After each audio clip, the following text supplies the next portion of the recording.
नमस्कार, स्वागत है आपका दिव्य नेत्रता विजन पे। क्लास 9th का ज्योग्राफी एनसीईआरटी लेकर आपके बीच पुनः उपस्थित हूँ। एनसीईआरटी क्लास सुबह 7 बजे से रोजाना आपके बीच वीडियो के माध्यम से प्रोवाइड करवाते थे, लेकिन बीच में गायब हो गए थे। अचानक से नहीं आ रहा था, मेरे पास टाइम नहीं बच पा रहा था।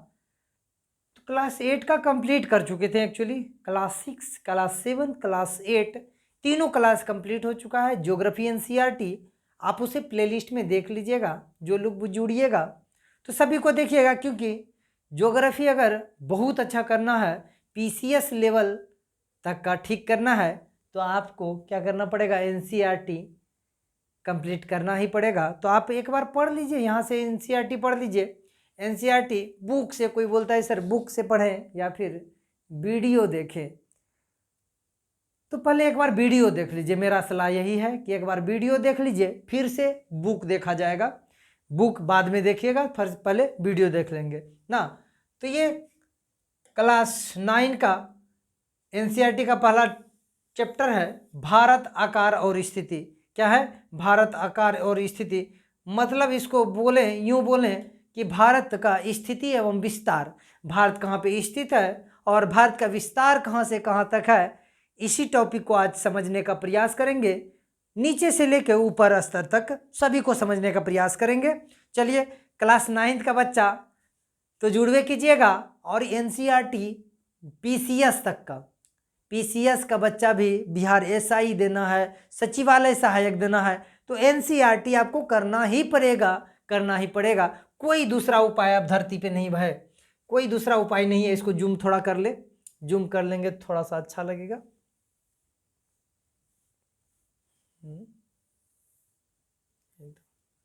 जूम कर लेंगे तो आपको दिखिएगा अच्छा से। चलिए, ऐसे और थोड़ा सा जूम कर सकते हैं यहाँ। चलिए, अब स्पष्ट दिखाई देगा ना। क्या है? भारत विश्व का प्राचीनतम संस्कृतियों में से एक है। भारत विश्व का प्राचीनतम संस्कृतियों में से एक है। तो आप जानते हैं भारत हड़प्पा सभ्यता से चला आ रहा है। अगर विश्व में प्राचीन संस्कृति कहीं पनपा है तो 2-4 सभ्यता पनपा था, चाहे मिस्र की सभ्यता बोले, सुमेरियन की सभ्यता बोले, या सिंधु घाटी सभ्यता बोले, या फिर चीन की सभ्यता बोले। ये सब प्राचीन सभ्यताओं में से एक है, तो उसमें भारत भी एक है, भारत का सिंधु घाटी सभ्यता। तो वही बात है, भारत विश्व की प्राचीनतम संस्कृतियों में से एक है। पिछले 5 दशकों में, यानी 50 साल में, पिछले 5 दशकों में भारत ने सामाजिक आर्थिक रूप से बहुमुखी उन्नति की है। बहुत ज़्यादा बहुमुखी, मतलब अनेकोमुखी उन्नति की है भारत ने पिछले 5 दशकों में, यानी 50 साल में, जब से देश आज़ाद हुआ है। कृषि, औद्योगिक, तकनीकी और सर्वांगीण आर्थिक विकास में अद्भुत प्रगति हुई है। इस बीच में कृषि में काफ़ी विकास हुआ है, उद्योग धंधा में विकास हुआ है, तकनीकी में विकास हुआ है, टेक्नोलॉजी तकनीकी में विकास हुआ है, सर्वांगीण मतलब चारों तरफ से विकास हुआ है। समझे? कहाँ पे? हमारे भारत में। भारत का विश्व इतिहास में भी महत्वपूर्ण योगदान है। भारत का विश्व इतिहास में महत्वपूर्ण योगदान है। विश्व इतिहास किसे कहेंगे सर? विश्व स्तर पे इतिहास। जैसे वैदिक सभ्यता, वो प्राचीन सभ्यता है, उसे विश्व इतिहास में भी समझेंगे।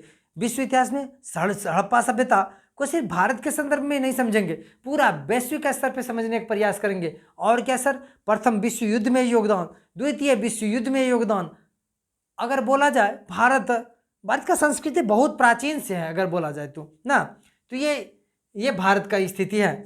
देखते हैं स्थिति कहां से कहां तक है।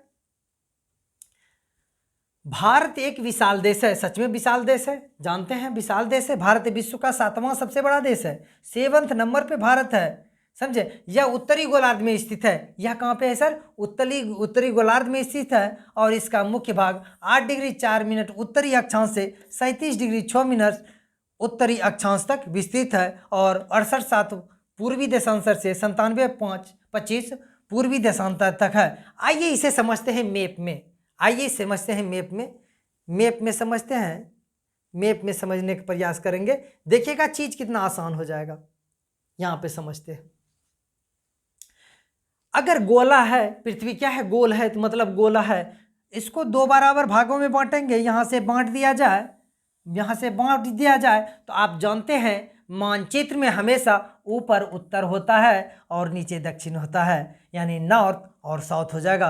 तो अगर इसे बांट दिया जाए गोला को, तो इसे कह देंगे अर्धगोला कहेंगे। तो भारत किस गोलार्ध में है, उत्तरी गोलार्ध में है। कहाँ पे सर, ये हमारा प्यारा भारत है, यहाँ पे है, मतलब विषुवत रेखा के ऊपर में है, यानी उत्तर में भारत है, विषुवत रेखा के उत्तर में भारत है। तो भारत किस गोलार्ध में है, उत्तरी गोलार्ध में। अगर धरती को बांट दिया चार भागों में, यहाँ पे 0 डिग्री देशांतर को भी ले लिया जाए, ग्रीनिच से जो गुजरती है, तो पृथ्वी को चार भाग में बांटते हैं, तो चौथा कोना में है, किधर कोना में सर, उत्तर पूर्वी।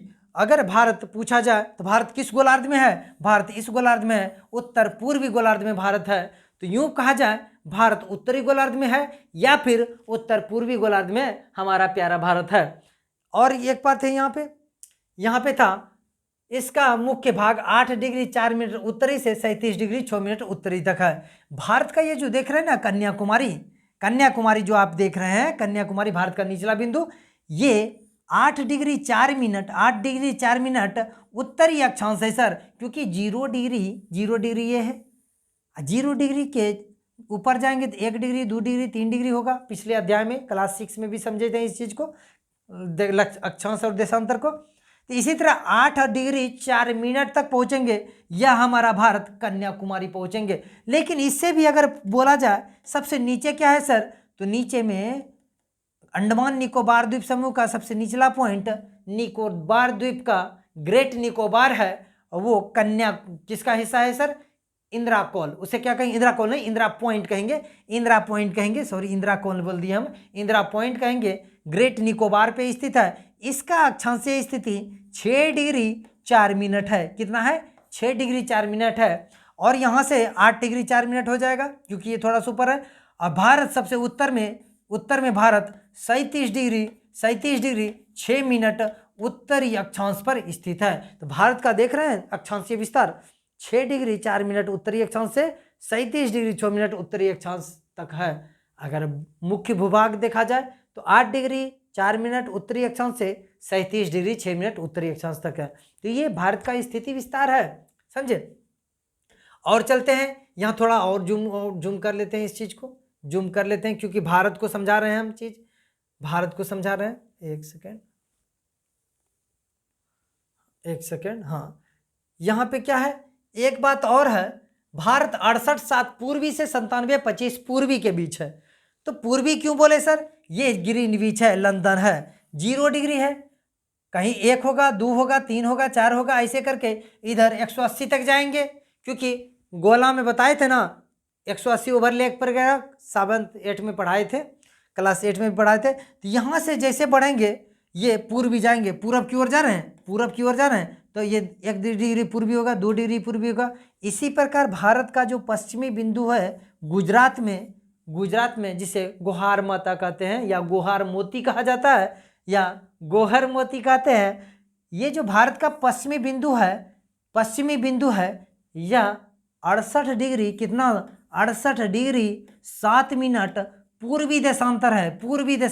सर पूर्वी क्यों बोले, ये तो पश्चिम में है, भारत का तो पश्चिम में है, लेकिन 0 डिग्री देशांतर का किधर है, पूरब में है, 0 डिग्री के पूरब में है।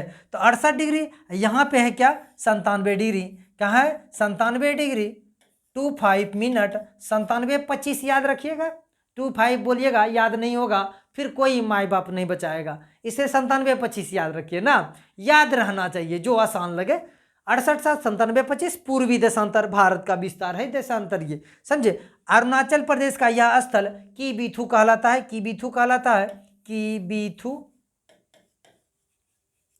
कीबीथू जगह का नाम है अरुणाचल प्रदेश का, जो भारत का सबसे पूर्वी स्थल है। वहीं पे सबसे पहले सूर्य की रोशनी भारत में पड़ता है, कीबीथू में। तो यह बात आपको समझ में आया होगा, समझे। अब है कर्क रेखा भारत के 23.5 डिग्री उत्तर में स्थित है। क्या है, एक सेकेंड, कर्क रेखा भारत के बीचों बीच में है, 23.5 डिग्री पूर्वी देशांतर देख रहे हैं ना, यहाँ 30 है, 30 के नीचे 23.5 होगा, 23.5 डिग्री पूर्वी देशांतर, 23.5 डिग्री पूर्वी देशांतर भारत के लगभग बीचों बीच से गुजरी है, वो 8 राज्य से गुजरी है। कौन कौन बता दीजिए सर? गुजरात है, राजस्थान है, मध्य प्रदेश है, छत्तीसगढ़ है, छत्तीसगढ़ के बाद झारखंड है, पश्चिम बंगाल है, फिर त्रिपुरा है, फिर मिजोरम है। तो ये 8 राज्य है। 8 राज्य भारत के 8 राज्य से कर्क रेखा गुजरी है। तो ये बात भी, यानी 23.5 डिग्री उत्तर अक्षांश रेखा, समझे? यहाँ पर ना कर्क रेखा 23.5 डिग्री उत्तरीय अक्षांश रेखा जो देश के लगभग 2 बराबर भागों में बांटती है। ये जो कर्क रेखा है ना, कर्क रेखा जो दिखाएं, ये भारत को लगभग 2 भागों में बांटती है। चलिए, समझ में आ रहा है आप लोग को? समझ में आना चाहिए, आएगा ही आएगा। मुख्य भूभाग के दक्षिण पूर्व में अंडमान और निकोबार द्वीप समूह बंगाल की खाड़ी में तथा दक्षिण पश्चिम में लक्षद्वीप समूह अरब सागर में स्थित है। अपनी एटलस की सहायता से, फोन आ रहा है, 1 सेकेंड, इसको काट दिए फोन को और एरोप्लेन मोड में डालने दीजिए पहले हमको। चलिए, सॉरी रिकॉर्ड कर रहे हैं वीडियो ना, फोन आ जाता है, क्या कीजिएगा कोई फोन कर देता है, सॉरी इसके लिए। चलिए, तो यहाँ पे है, अपनी एटलस की सहायता से इन द्वीपों को देखें। क्या बोला भाई? बोल रहा था उसमें कि भारत के दक्षिण पूर्व में अरब बंगाल की खाड़ी में अंडमान एवं निकोबार द्वीप समूह है। कहाँ पे? भारत के दक्षिण पूर्व में अंडमान निकोबार द्वीप समूह में क्या है? अंडमान निकोबार द्वीप समूह कहाँ है? बंगाल की खाड़ी में है। और लक्षद्वीप अरब सागर में क्या है? दक्षिण पश्चिम में है। दक्षिण पश्चिम में, इधर दक्षिण हो गया, इधर पश्चिम हो गया, तो ये कोना दक्षिण है, पश्चिम ना होगा जी, रटेंगे, इसको नहीं रटना है। इधर कौन होगा? दक्षिण पूर्व होगा सर। काहे कि इधर पूरब है, इधर दक्षिण है, तो दक्षिण पूर्व नहीं बोलेंगे इसको, ऑब्वियसली बोलेंगे। तो दक्षिण पश्चिम में क्या है? अरब सागर में लक्षद्वीप है, और दक्षिण पूर्व में क्या है? अंडमान निकोबार द्वीप समूह है, जो कहाँ पे? बंगाल की खाड़ी में है। तो काफी आसान चीज है, इसे आप एटलस की सहायता से भी देख सकते हैं। चलिए, नेक्स्ट आते हैं, भौगोलिक क्षेत्रफल देखते हैं। भौगोलिक क्षेत्रफल का 2.4% है। मतलब विश्व को अगर 100% मान लिया जाए, विश्व को कितना परसेंट मान लिया जाए? 1 सेकेंड,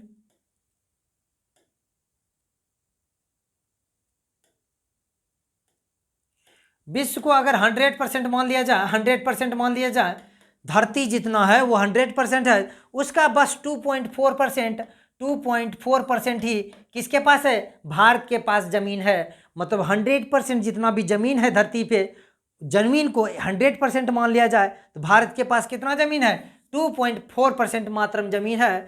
चित्र 1.2 में दिखाया गया है स्पष्ट रूप से। चित्र 1.2 देखते हैं, कहाँ पे चित्र 1.2 है? हाँ, यहाँ पे है, 1.2 में दिखाया गया है, यही 1.2 ही होगा, समझे? चलिए, पहले इसको देखते हैं, ये क्या लिखा है यहाँ पे। चित्र 1.2 में वर्णन है इसका, ठीक है? 1 सेकेंड,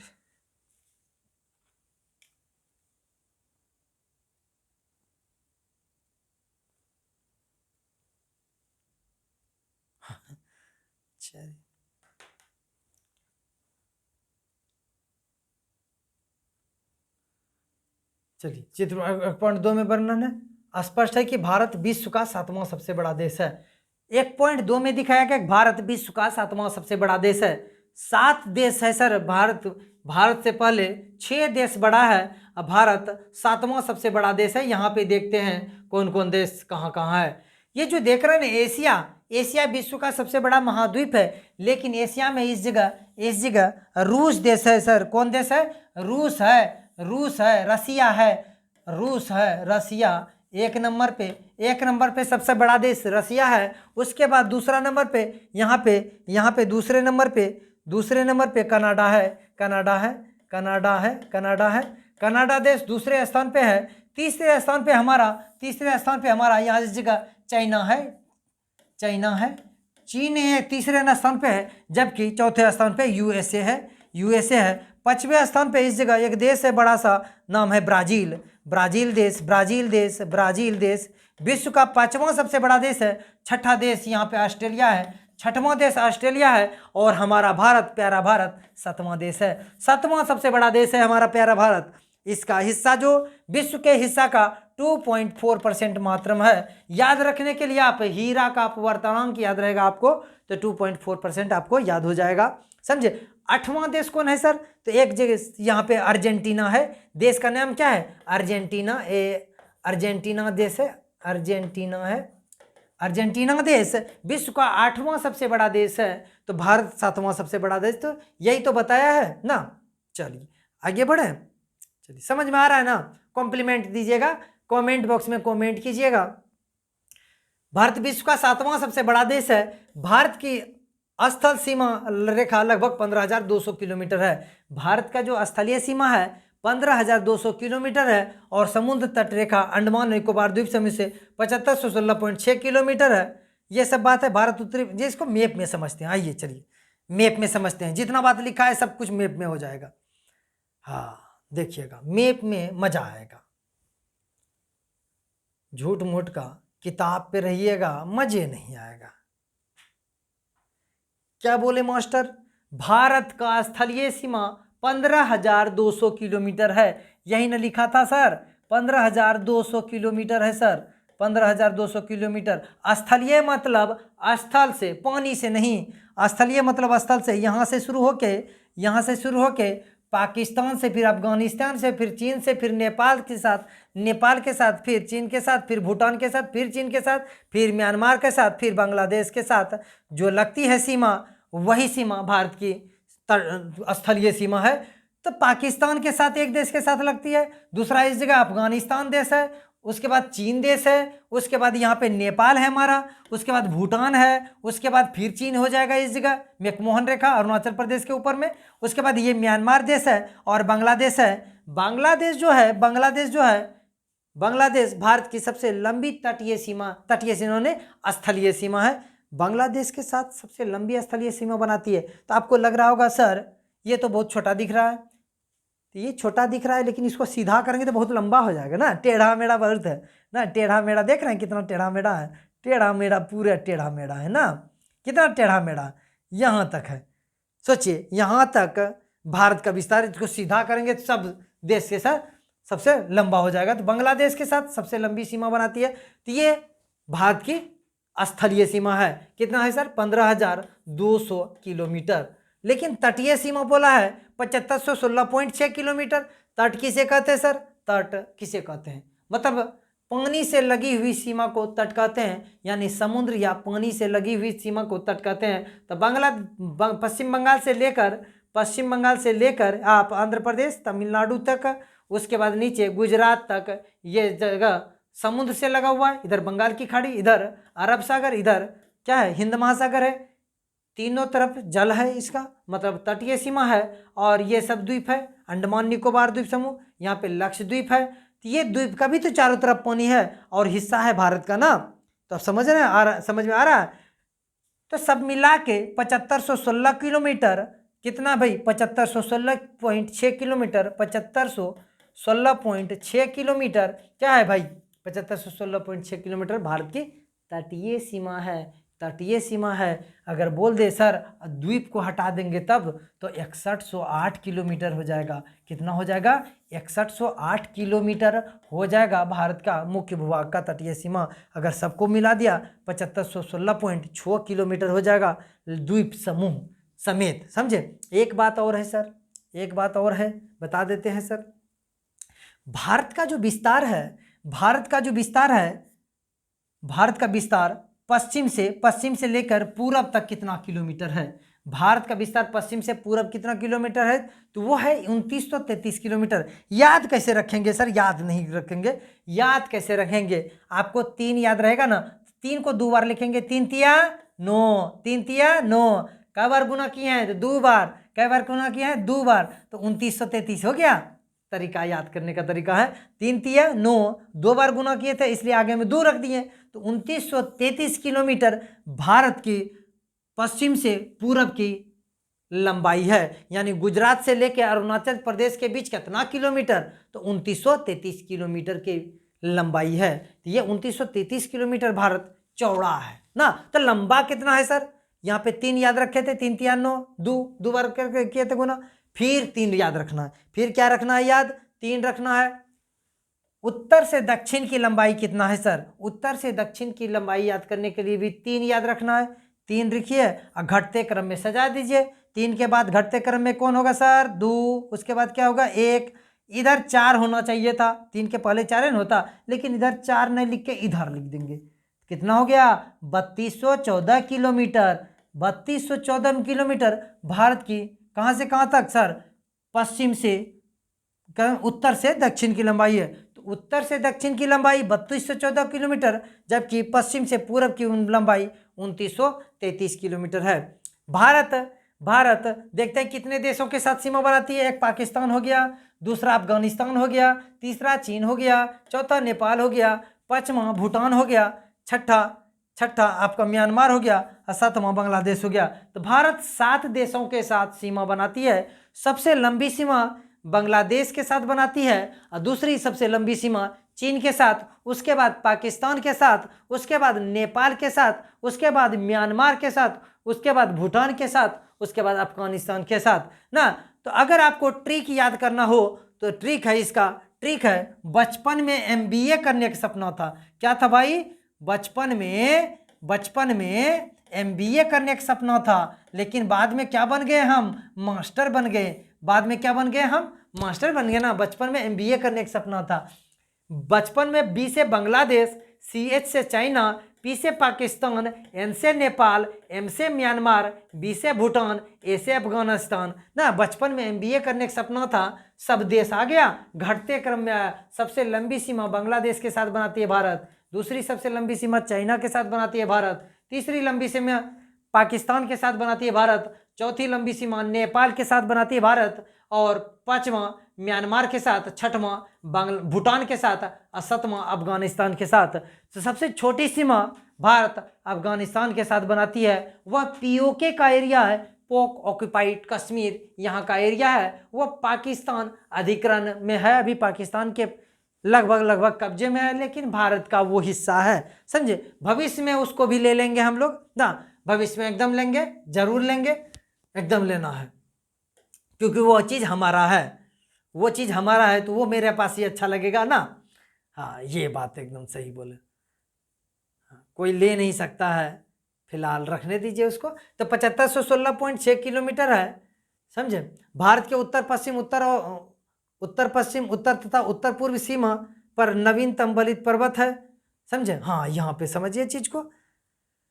भारत की उत्तरी पश्चिमी सीमा ना जी, उत्तरी पश्चिमी सीमा में अरावली है, उत्तर पश्चिमी सीमा में क्या है, उत्तर, और पूर्वी सीमा में क्या है, नवीन बलित पर्वत है, हिमालय है, और उत्तर पश्चिम में क्या है, अरावली पर्वत है। अरावली पर्वत यहाँ पे राजस्थान के पास है। तो ये सब बात यहाँ पे दिखाया गया है।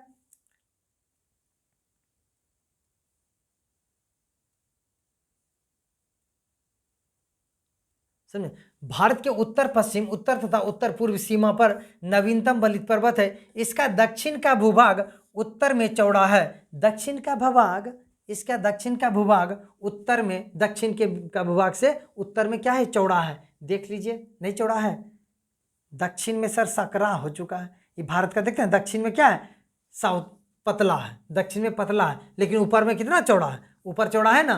तो वही बात है, इसका जो भारत का दक्षिण में पतला है अपेक्षा उत्तर में चौड़ा है। ये सब बात आपको, इसके पश्चिम में अरब सागर स्थित है। इसके पश्चिम में क्या है, अरब सागर है। ये पश्चिम इधर होगा ना, पश्चिम में क्या है, अरब सागर है। अब पूरब में क्या है, बंगाल की खाड़ी है। और दक्षिण में क्या है, दक्षिण में हिंद महासागर है। दक्षिण में क्या है, हिंद महासागर है। तो आपको पता होना चाहिए, पिछले अध्याय में ही बताए थे, अगर भूभाग के 3 तरफ जल हो, यानी कोई भूभाग 3 तरफ से जल से घिरा हो तो उसे प्रायद्वीप कहते हैं। तो भारत क्या है, प्रायद्वीप है। भारत का तीनों तरफ जल है नीचे में, तो उसे, इसलिए उसे क्या कहते हैं, प्रायद्वीपीय भारत कहते हैं, समझे। चलिए, अक्षांश और देशांतर का विस्तार लगभग 30 से 23 है, परंतु फिर भी पूर्व पश्चिम का विस्तार उत्तर दक्षिण के बीच से 82.5 पूर्वी देशांतर। चलिए आते हैं यहाँ पे समझते हैं, यहाँ पे समझते हैं। हुआ क्या कि समय का निर्धारण कैसे हो, तो भारत का ये जो 82.5 डिग्री पूर्वी देशांतर देख रहे हैं ना, 82.5 डिग्री पूर्वी देशांतर 5 राज्य से गुजरी है। उत्तर प्रदेश, मध्य प्रदेश, छत्तीसगढ़, उसके बाद उड़ीसा, उसके बाद आंध्र प्रदेश, 5 राज्य से गुजरी है। उत्तर प्रदेश के प्रयागराज जिला से नैनी से गुजरी है। कहाँ पे? नैनी से गुजरी है। नैनी के बाद मिर्जापुर है नीचे, तो नैनी से गुजरी है कौन सी भाई? 82.5 डिग्री मध्याह्न रेखा। यहाँ पे 82.5 डिग्री पे जितना टाइम होगा ना, तो वही पूरा भारत में मान्य होगा। समझे? तो वही पूरा भारत में मान होगा। 82.5 डिग्री हमारा क्या है? मीन टाइम है। समझे? क्या है? भारतीय टाइम है। 82.5 डिग्री पूर्वी देशांतर रेखा को भारत का मानक समय या मानक याम्योत्तर माना गया है। याम्योत्तर मतलब देशांतर, तो मानक देशांतर कौन हो गया? 82.5 डिग्री को मानक देशांतर कहा गया है, जो 5 राज्य से गुजरती है। उत्तर प्रदेश, मध्य प्रदेश, छत्तीसगढ़, उड़ीसा, आंध्र प्रदेश, तो 5 राज्यों से गुजरी है को भारत का मानक याम्योत्तर माना गया है। उत्तर प्रदेश में मिर्जापुर से गुजरती है। मिर्जापुर बोलिए या इलाहाबाद बोलिए या प्रयागराज बोलिए, अलग अलग जगह का नाम है। एक के मिर्जापुर खाली नहीं है, नैनी से भी गुजरी है। अगर वास्तविक स्थिति देखा जाए तो नैनी से गुजरी है। अक्षांश का प्रभाव दक्षिण से उत्तर की ओर दिन और रात की अवधि पर पड़ता है। समझे? अक्षांश का प्रभाव उत्तर की ओर जैसे जैसे बढ़ेंगे, दिन की अवधि कम होते जाएगी, क्योंकि उत्तरी की ओर क्या होता है? ध्रुव की ओर सिमटते चली जाती है ना रेखा। समझ में आ रहा होगा आपको, क्योंकि पिछले अध्याय में ही ये सब ड्राइव कर चुके थे हम ना। 82.5 डिग्री पूर्वी देशांतर को भारत का मानक याम्योत्तर क्यों माना गया है? और कन्याकुमारी और कश्मीर में दिन रात की अवधि में अंतर क्या है, ये आप बताइएगा। क्योंकि पिछले अध्याय में हम समय निकालने बताए थे। पिछले अध्याय मतलब 8 या 7 में बताए थे, हमको याद नहीं है, तो वहीं पे बताए थे। चलिए, भारत तथा विश्व को समझते हैं। विश्व में भारत को समझते हैं। क्या है भारत? थोड़ा सा जूम आउट कर ले। चलिए, भारत तथा विश्व को समझते हैं। भारत भूखंड एशिया महाद्वीप के पूर्व और पश्चिम के मध्य में स्थित है। भारत कहाँ पे है सर? एशिया महाद्वीप के पूर्व और पश्चिम की ओर, पूर्व और पश्चिम की ओर है। मतलब पश्चिम, पूर्व पश्चिम में, पूर्व और पश्चिम के मध्य में है। पश्चिम के मध्य में है। तो अगर बोला जाए इसे दक्षिण पूर्व एशिया में है। भारत कहाँ पे है? दक्षिण पूर्व एशिया में है। भारतीय भूभाग एशिया महाद्वीप का दक्षिणी विस्तार है।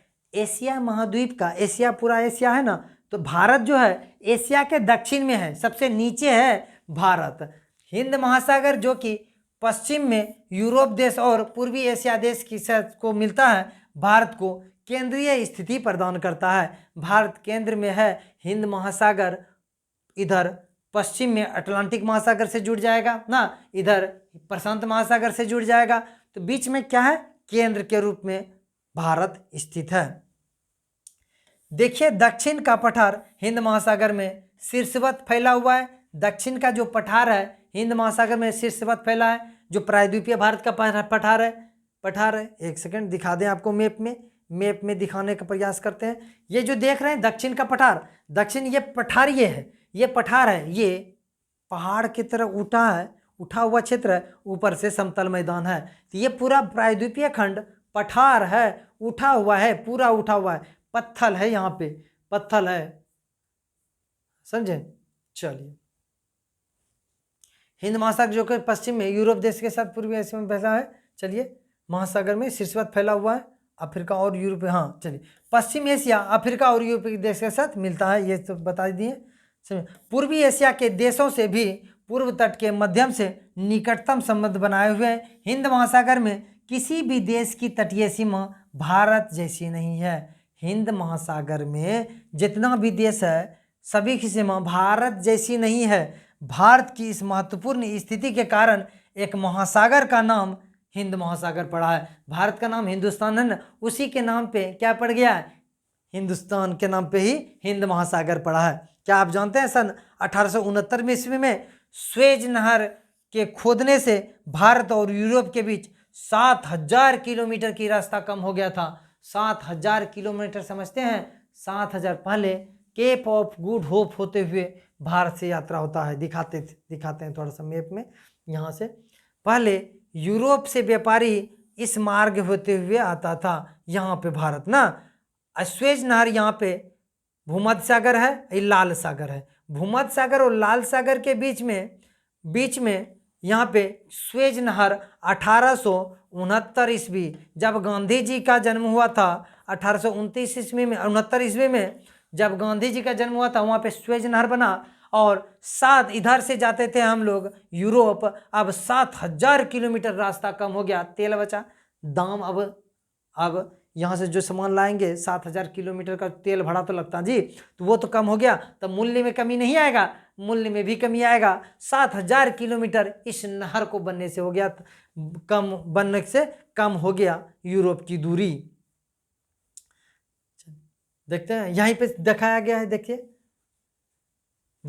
रूस के पास कितना जमीन है सर? अगर कुल 100% जमीन मानते हैं, सिर्फ भूभाग पानी को छोड़ दिया जाए, फिर सिर्फ भूभाग को 100% माना जाए, तो रूस के पास 17.9% है। कनाडा के पास 9.98 है। एक्चुअली सॉरी गलती बता दिए हम, चीन को तीसरा बता देते हैं, लेकिन चीन चौथा है। चीन के संयुक्त राज्य अमेरिका के पास 9.62% है, जबकि चीन के पास 9.59% भूभाग है, और ब्राज़ील के पास 8.51% है, और ऑस्ट्रेलिया के पास 7.69% है। भारत के पास 3.28% भाग है। तो ये सब भाग है। इसमें हमको डाटा कुछ गलत लग रहा है, लेकिन एनसीईआरटी है 2.4% है, लेकिन 3.28% है। क्या दिखाया गया है? यूनाइटेड नेशन विश्व का 7 बड़े देश, समझे? ये डाटा हमको लगता है क्योंकि 2.4% होता है ना जी भारत का, 3.28 दिखा दिया है। चीन वाला भी डाटा हमको कुछ गड़बड़ लग रहा है, लेकिन जब एनसीईआरटी दे दिया है तो यही हमारे एग्जाम में मान्य होगा, यही याद रखिएगा आप लोग।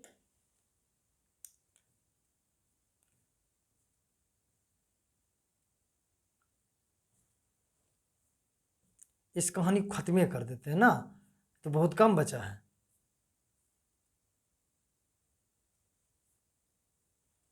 देख रहे हैं ना? इस मैप को समझने का प्रयास कीजिए। एक सेकेंड, क्यों भाई?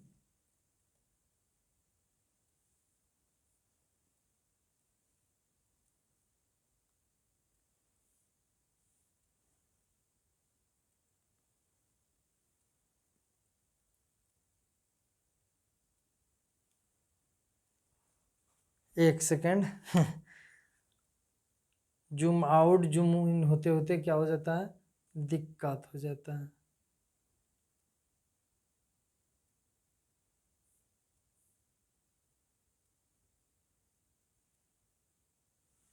नाइन्थ एनसीईआरटी फिर से खोल देते हैं थोड़ा सा। चलिए यही ना, चलिए इसी को दिखाना है। देख रहे हैं? समझिए ऊपर क्या है भाई? उत्तर है, हम बोले थे उत्तर है, नीचे दक्षिण है, इधर पूरब है, इधर पश्चिम है। देख रहे?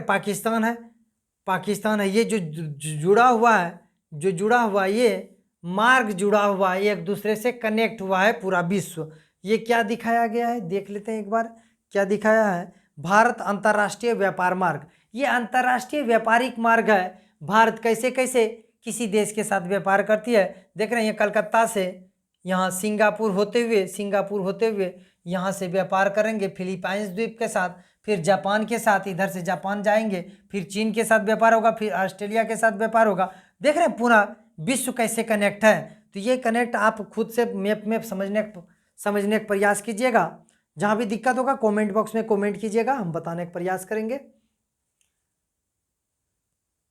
भारत का विश्व के देशों के साथ संपर्क युगों पुराना है। सच में युगों पुराना है, क्योंकि सिंधु घाटी सभ्यता के समय में भी भारत का व्यापार विश्व के साथ होता था। समझे? तो 2000 तो उधर हो गया, 4-5 हजार साल पहले से भारत का व्यापार वैश्विक रहा है। परंतु यह संबंध समुद्री जलमार्गों की अपेक्षा भूभागों से होकर था। यह जो संबंध था भूभाग से ज़्यादा हुआ करता था, लेकिन समुद्री मार्ग से कम हुआ करता था। लेकिन सिंधु घाटी सभ्यता में लोथल का साक्ष्य जो मिला है ना, लोथल में गोदीवाड़ा का साक्ष्य मिला है, तो वहां से समुद्री मार्ग व्यापार, समुद्री व्यापार का झलक दिखने को मिलता है लोथल से। लेकिन फिर बीच में समुद्री व्यापार लगभग खत्म हो गया था, स्थलीय मार्ग से व्यापार होता था। उत्तरी पर्वत क्या है, उत्तरी पर्वत की दर्रों से अनेकों यात्री प्राचीन काल में भारत आए। दर्रा किसे कहते हैं सर? जब पर्वत निर्माण होता है तो उस रास्ते से नदी चलती है, तो नदी उस पर्वत को काट देती है, पर्वत उत्थान होते रहता है और नदी रास्ता बनाते रहती है। इस प्रकार पर्वत का तो उत्थान होते गया, लेकिन नदी इसी जगह बहते गई और पर्वत इतना बड़ा हो गया, नदी अपने घाटी में ही बहते गई। यही कहलाती है क्या? दर्रा कहलाती है। तो आपको पता होना चाहिए ये चीज। दर्रा से व्यापार होता है, जबकि समुद्री मार्ग बहुत समय तक ज्ञान नहीं था, समुद्री मार्ग का ज्ञान बहुत समय तक नहीं था। इन मार्गों से प्राचीन समय से विचारों और वस्तुओं का आदान प्रदान होता रहा है। किस मार्ग से? स्थलीय मार्ग से।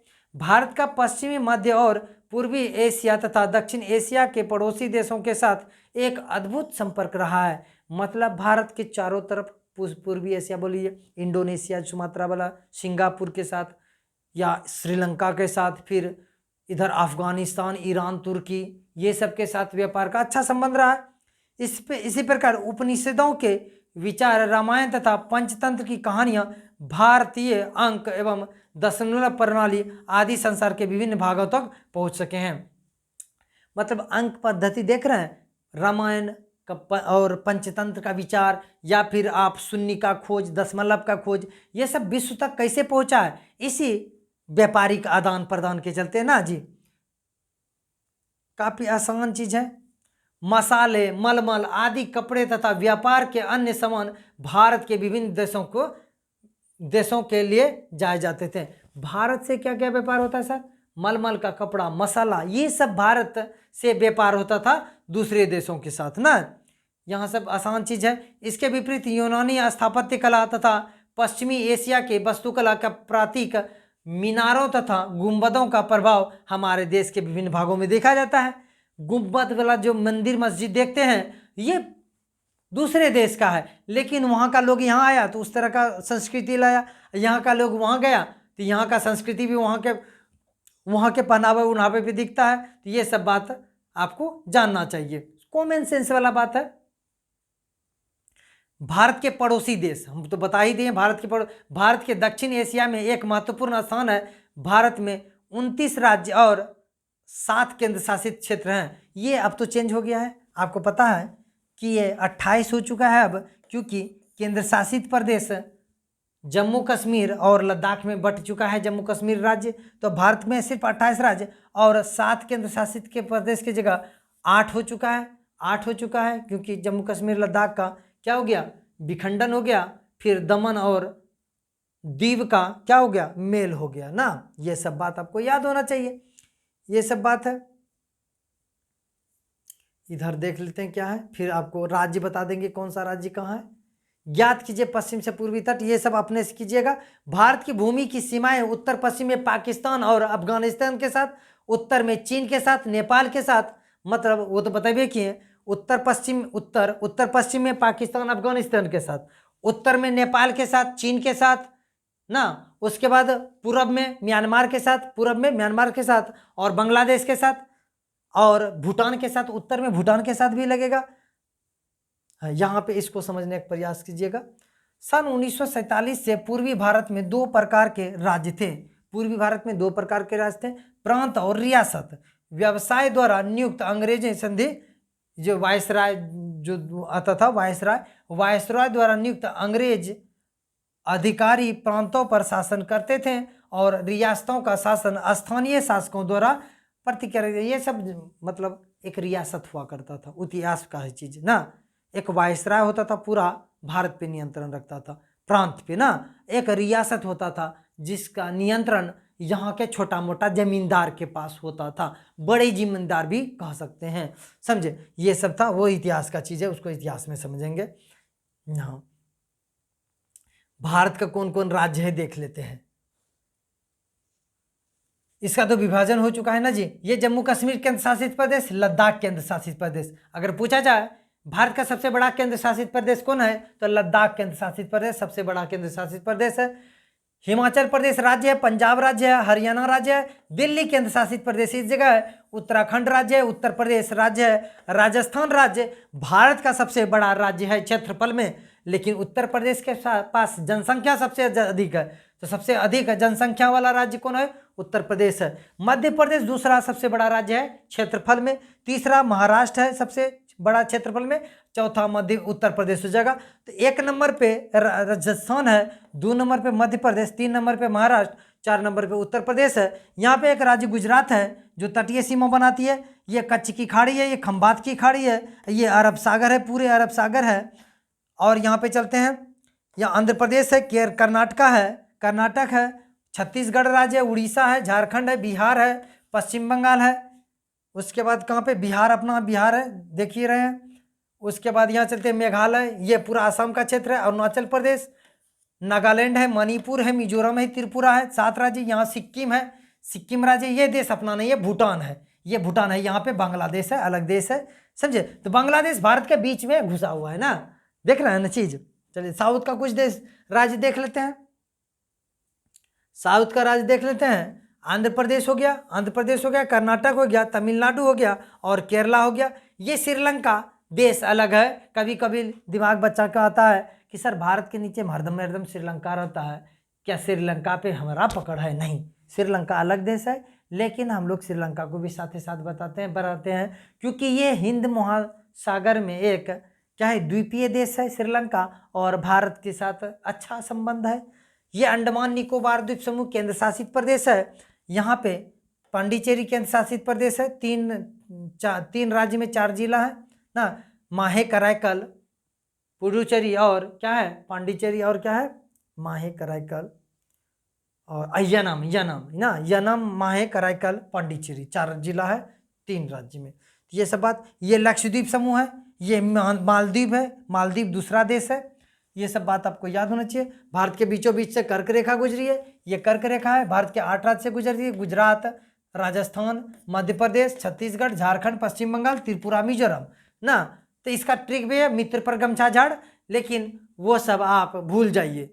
क्या पूछता है कंपटीशन में, क्या पूरब से पश्चिम की ओर सजाएं या पश्चिम से पूरब की ओर सजाएं, फिर मित्र पर गमछा झड़ा जाएगा अच्छा से।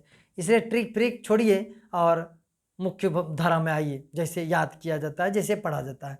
दक्षिण में समुद्र पार हमारे पड़ोसी 2 द्वीप समूह राष्ट्र हैं, श्रीलंका और मालदीव। देखे किए, ये मालदीव है दक्षिण में, यहाँ पे जो बताया गया है, दक्षिण में 2 द्वीपीय देश है हमारा, एक मालदीव है और श्रीलंका है जो द्वीपीय देश है। भारत और श्रीलंका के बीच में छोटी समुद्री रास्ता है, देख रहे हैं रास्ता। पाक जल संधि तथा मन्नार की खाड़ी है।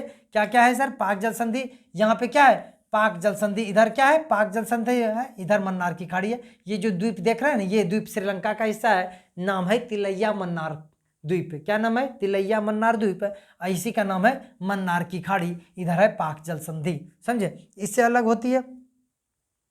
मालदीव लक्षद्वीप समूह के दक्षिण में स्थित है। लक्षद्वीप समूह के दक्षिण में स्थित क्या है?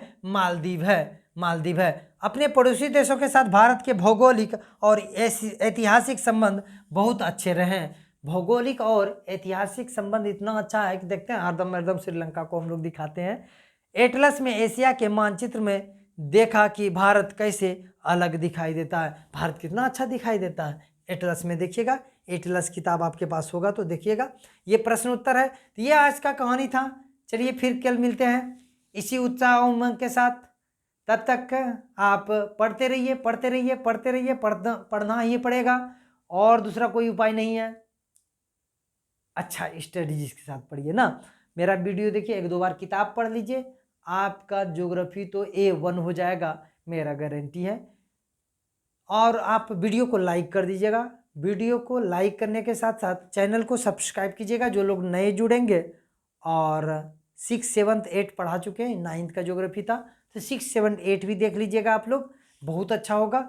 चलिए मिलते हैं कल इसी उत्साह उमंग के साथ। तब तक के लिए जय हिंद, जय भारत।